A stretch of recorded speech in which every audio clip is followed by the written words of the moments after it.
Ini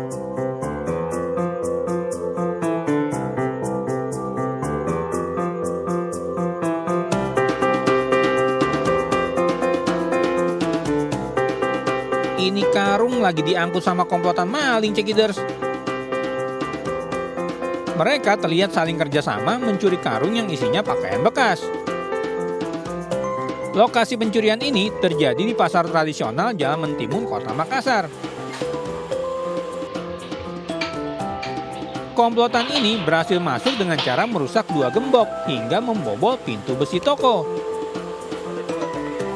1 karung pakaian bekas senilai Rp4.500.000 berhasil dibawa kabur oleh si maling.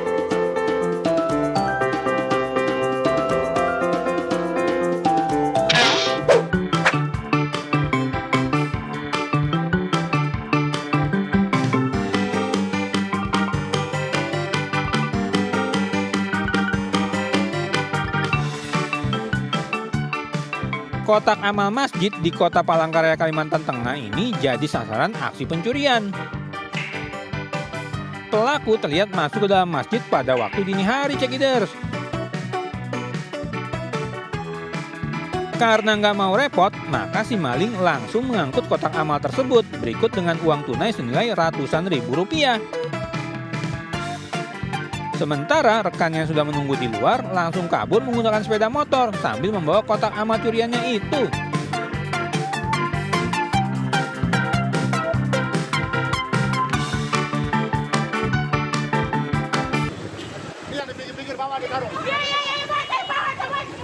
Sadar barang dagangannya di dalam karung telah diangkut paksa petugas Satpol PP, ibu pedagang kaki 5 ini sontak melompat ke arah petugas.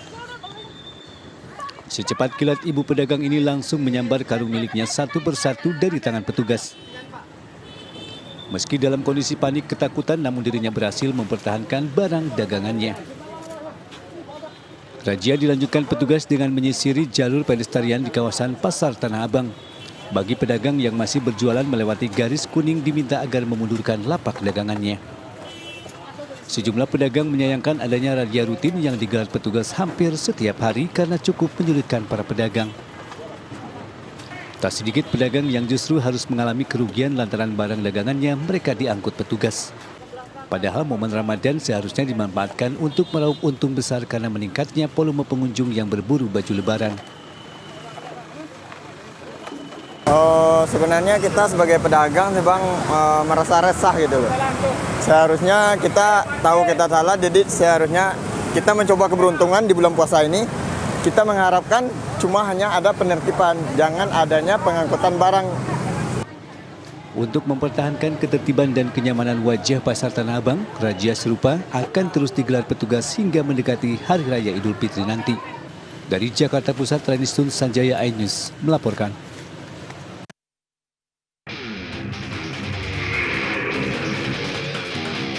Dari rekaman CCTV terlihat seorang pria beraksi membawa kabur 1 unit HP di etalase toko kelontong di Jalan Kerung-Kerung, Kota Makassar, Sulawesi Selatan. Namun tidak butuh waktu lama bagi polisi untuk membekuk pelaku yang tidak lain seorang pengepul barang bekas. Pelaku dibekuk saat sedang beristirahat di rumah gubuk di Jalan Sultan Abdullah. Pelaku yang telah mengubah penampilan dengan memotong rambut kemudian digiring ke lokasi pencurian untuk memperagakan adegan saat mencuri dengan disaksikan pemilik toko. Barang bukti dia sembunyi di balik tempat tidurnya di sebelah tembok. Motifnya ketika diinterogasi, kenapa Anda melakukan pencurian? Dia melakukan hanya untuk memenuhi kebutuhan hari-harinya. Meski mengakui perbuatannya nekat mencuri karena desakan memenuhi kebutuhan sehari-hari, membeli makanan, tidak membuat pelaku lepas dari jerat hukum. Dari Makassar, Sulawesi Selatan, Syahrul iNews melaporkan. Pemirsa, angin kencang puting beliung menghancurkan sebuah musola di Tuban, Jawa Timur. Selain itu, angin kencang juga menyapu sejumlah atap rumah warga hingga mengalami kerusakan. Tampak video amatir warga merekam detik-detik terjadinya angin puting beliung yang menerjang Desa Karangtitono, Kecamatan Renggel, Kabupaten Tuban, Jawa Timur. Angin kencang ini berawal dari tengah sawah kemudian bergerak ke salah satu musola milik warga setempat. Dari video amatir itu, angin kencang sempat menerjang lama di area persawahan sehingga membuat warga yang berada di dekat angin itu berteriak-teriak histeris. Setelah menerjang sawah, angin kemudian menerjang musola serta atap rumah warga. Terjangan angin puting beliung tersebut menyebabkan bangunan musola ambruk. Musola yang terbuat dari kayu tersebut hancur dan hanya tersisa puing-puingnya saja. Bangunan musola Ini kenapa ini? kena angin puting beliung. Itu ceritanya gimana Bu anginnya? Anginnya itu dari sawah itu puter-puter langsung ke sini. Itu lama Bu anginnya? Ya lama dari sana, dari sawah itu. Lari Bu ya? Ya lari. Takut gitu? Takut langsung menutup pintu ini loh. Meski tidak ada korban jiwa, namun terjangan angin puting beliung tersebut membuat warga trauma. Dari Tuban, Jawa Timur, Pipit Wibawanto, iNews melaporkan. Pemirsa, Tim Pemenangan Nasional mendukung pasangan Ganjar Mahfud dalam pengajuan gugatan perselisihan hasil pemilu ke MK. TPN menilai kecurangan pemilu dimulai sejak perhitungan suara di TPS hingga aplikasi Sirekap. Sementara itu pasangan Anies Mohaimin resmi daftarkan gugatannya ke MK.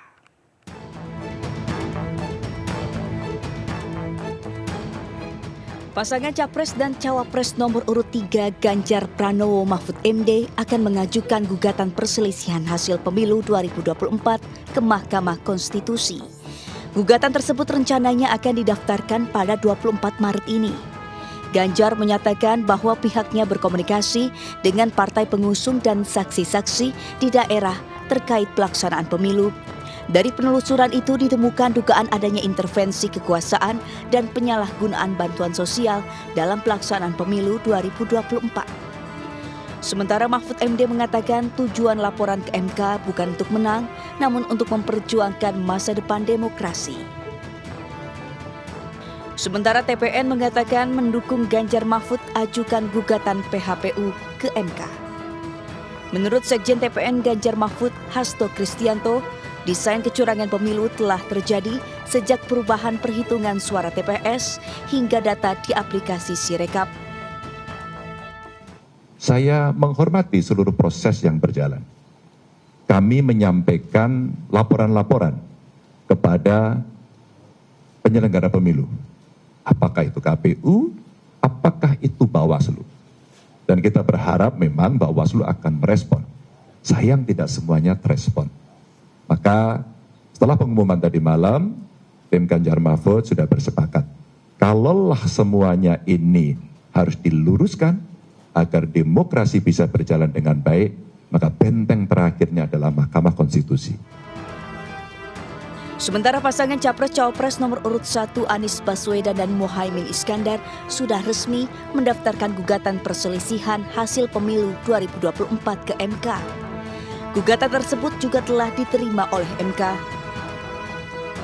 Anies menyebut gugatan diajukan beserta bukti-bukti yang meyakinkan termasuk dari para ahli dan pakar. Gugatan diajukan pasangan 01 karena berkaitan dengan praktik demokrasi di masa depan. Dari Jakarta, Tim Liputan iNews melaporkan. Pemirsa, komedian Komeng meraih suara tertinggi dalam Pileg DPD Jabar 2024. Komeng yang meraih lebih dari 5,3 juta suara bahkan mencetak rekor suara tertinggi dalam sejarah Pileg DPD di Indonesia.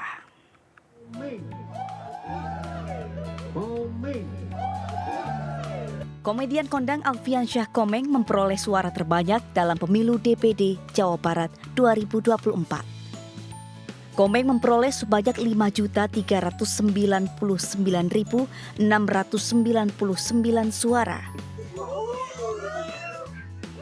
Suara tersebut sekaligus memecahkan rekor suara terbanyak dalam Pileg DPD tidak hanya di Jawa Barat, namun juga di Indonesia sepanjang masa. DPD hari ini untuk 4 suara terbesar, untuk yang pertama ada di Alfian Komeng ya, dengan perolehan kurang lebih 5 juta suara. Selain DPD, pihak KPUD Jawa Barat juga telah melakukan rekapitulasi suara Pilpres, DPR RI, DPRD Jawa Barat dan Kota Kabupaten.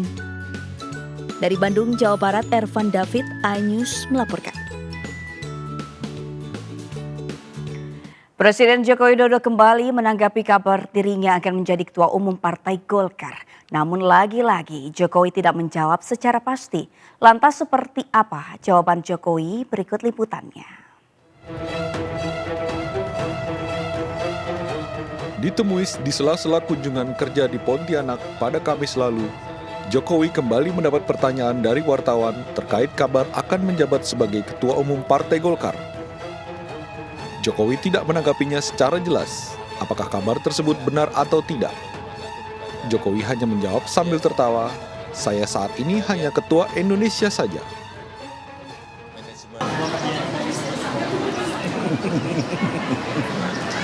Saya sementara ini Ketua Indonesia saja.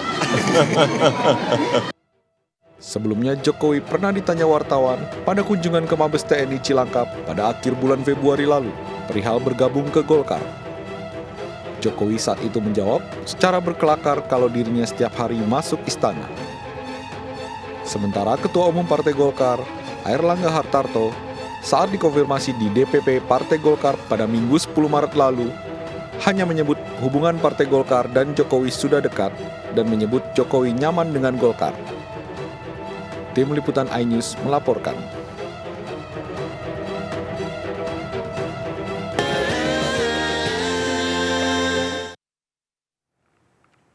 Pemirsa, sebuah masjid di Jember, Jawa Timur tidak seperti masjid pada umumnya. Masjid ini berbentuk kubus dengan menara masjid berjumlah 3 yang dibentuk seperti bangunan olahraga panjat tebing. Seperti apa? Berikut liputannya.